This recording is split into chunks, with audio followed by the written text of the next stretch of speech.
किससे संयोग होगा, किससे वियोग होगा,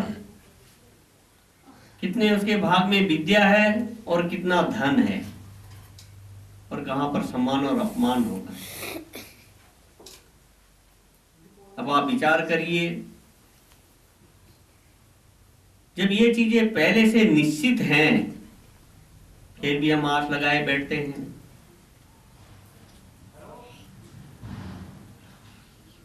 धन की जो लालसा है वो कभी समाप्त नहीं होती।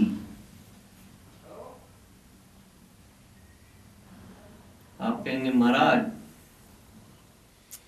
बहुत सारे तो मेहनत नहीं करते हैं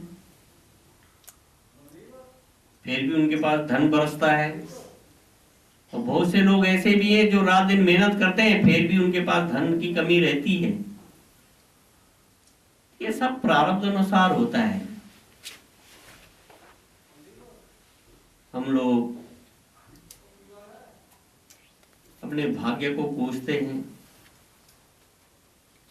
सज्जनों, भाग्य भी कर्मों से ही बनता है। एक ही समय, एक ही दिन, एक ही वार, एक ही नक्षत्र में कई कई शिशु पैदा होते हैं। एक बहुत गरीब परिवार का है,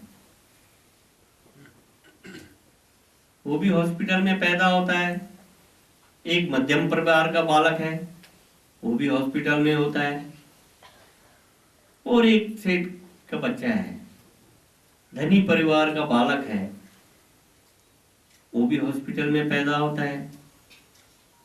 एक ही समय, एक ही दिन, एक ही वार पर, एक ही नक्षत्र में, लेकिन उन तीनों के भाग्य अलग अलग होते हैं। अरे जब वार एक ही था, नक्षत्र एक ही था, एक ही समय था, एक ही दिन था, तो उन तीनों के भाग्य एक जैसे होने चाहिए थे ना, लेकिन ऐसा नहीं होता।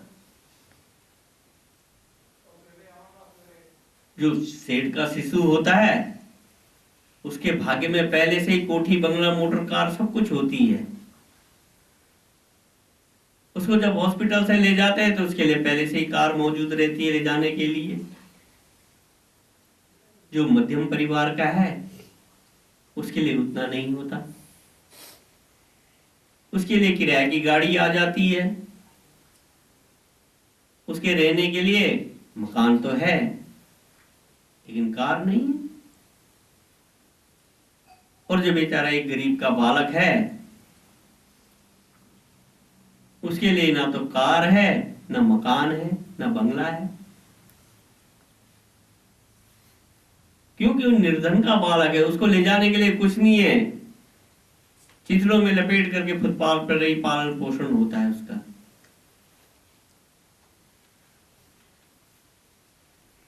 तो ये क्या है? होना तो ये चाहिए था कि तीनों का भाग्य एक जैसा ही होना चाहिए था ना। जब एक ही समय, एक ही दिन, एक ही बार, एक ही नक्षत्र में पैदा हुए, लेकिन तीनों बालक अपने अपने जो पूर्व जन्म में किए हुए कर्म है ना, उन कर्मों के अनुसार उनका भाग्य बना। आप लोग दोष दे देंगे कि परमात्मा ने तो बड़ा अन्याय किया है ना।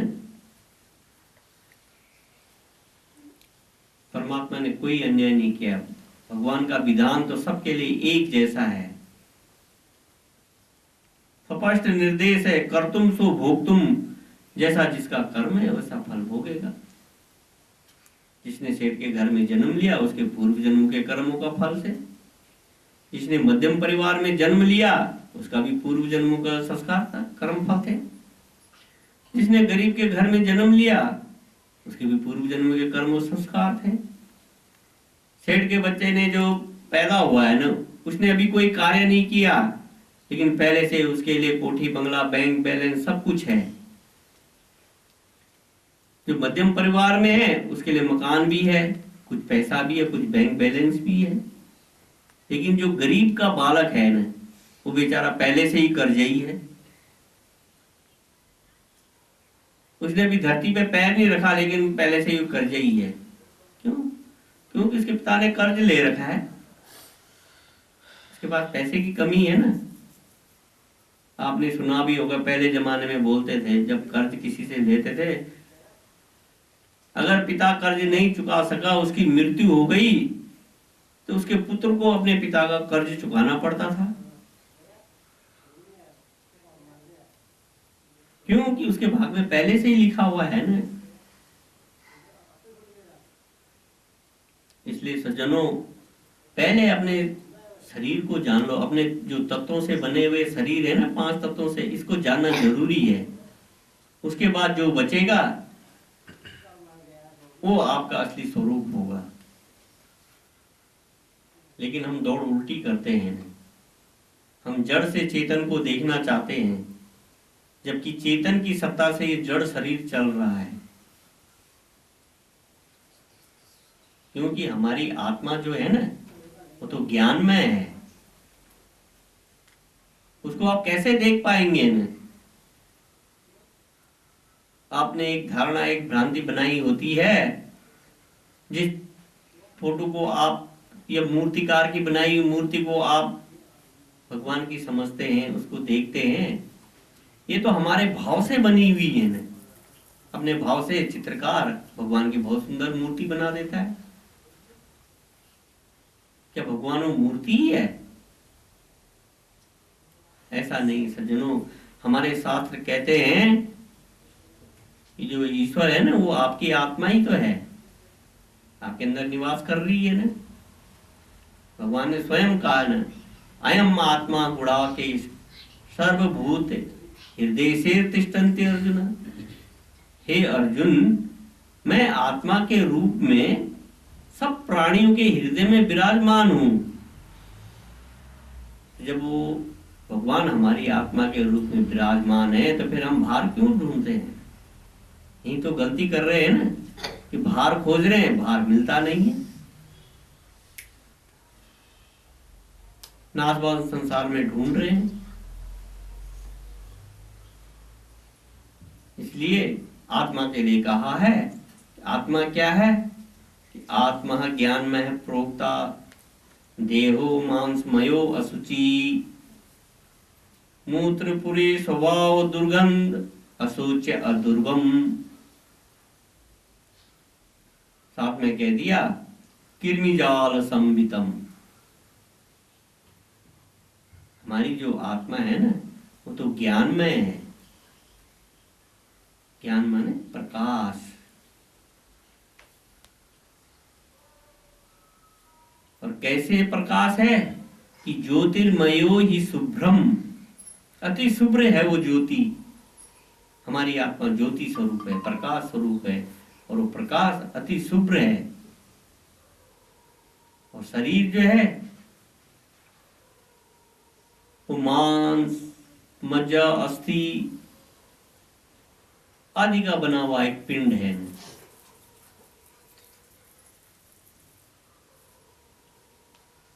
ना, और अति अपवित्र है। मल मूत्र का किला है ये। मूत्रपुरी स्वभाव दुर्गंध, इसमें से जो कुछ भी निकलता है दुर्गंध युक्त ही निकलता है। इसके लिए क्या सोचना? असोच्यम, महा अपवित्र है। और कृमिजाल संवितम, कृमियों से भरा पड़ा है। अध्रुवम, ठिकाना कुछ नहीं है, कब छूट जाएगा ना। ये अस्थाई नहीं रहता शरीर। आपने देखा होगा अपना बचपन भी, युवावस्था भी आपने देखी होगी ना,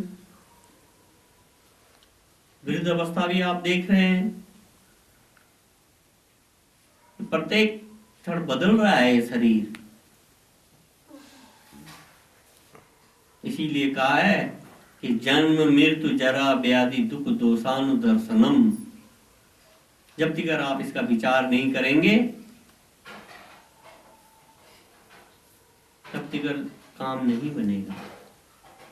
तो जनों, अगर अपने स्वरूप में स्थित होना है तो पहले अपने शरीर को जान लो।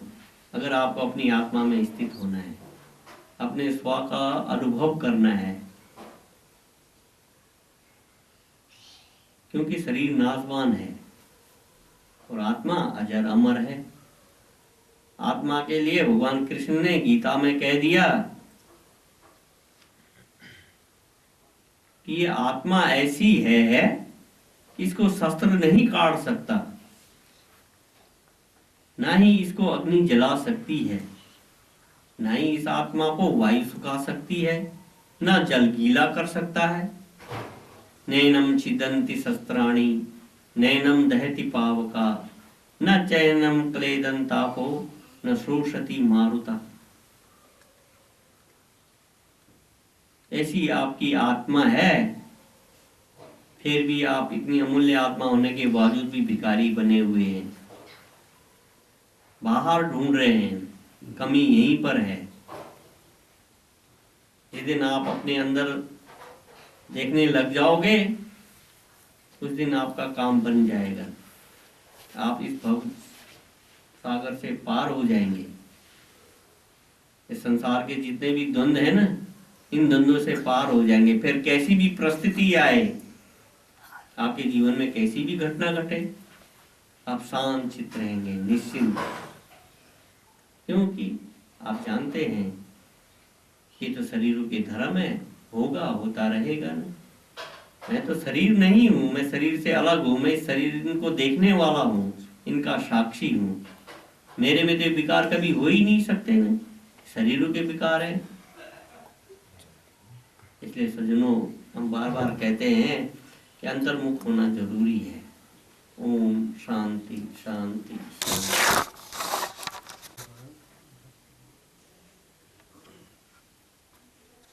ज्ञान में और भक्ति में क्या अंतर है? हमारे नीतिकार, हमारे शास्त्रों में, हमारे धर्म ग्रंथों में, हमारे वेदों में 3 मार्ग बताए गए हैं। कर्म मार्ग, भक्ति मार्ग और ज्ञान मार्ग। ज्ञान मार्ग को सांख्य योग भी कह देते हैं, भक्ति योग और कर्म योग भी कह देते हैं। वो पीछे क्या हो रहा है?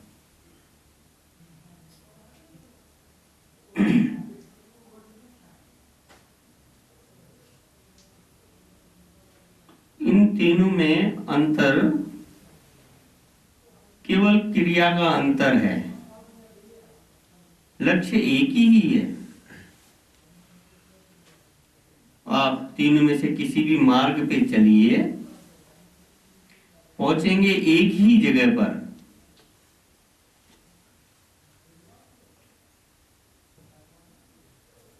कर्म मार्ग से चलते हैं या भक्ति मार्ग से चलते हैं या ज्ञान मार्ग से चलते हैं, या कर्म योग कहें, भक्ति योग कहें या ज्ञान योग कहें, पहुंचना एक ही जगह होता है। सज्जनों, ज्ञान 2 शब्द का है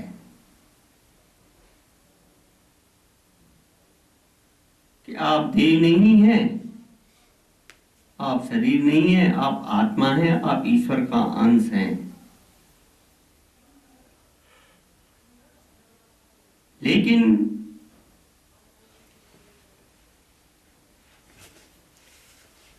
इसमें निष्ठा जमाने में सबसे बड़ी बाधा जो है वो देहाभास है। भगवान ने गीता में भी कहा है ना, अर्जुन मुझे कर्म योग में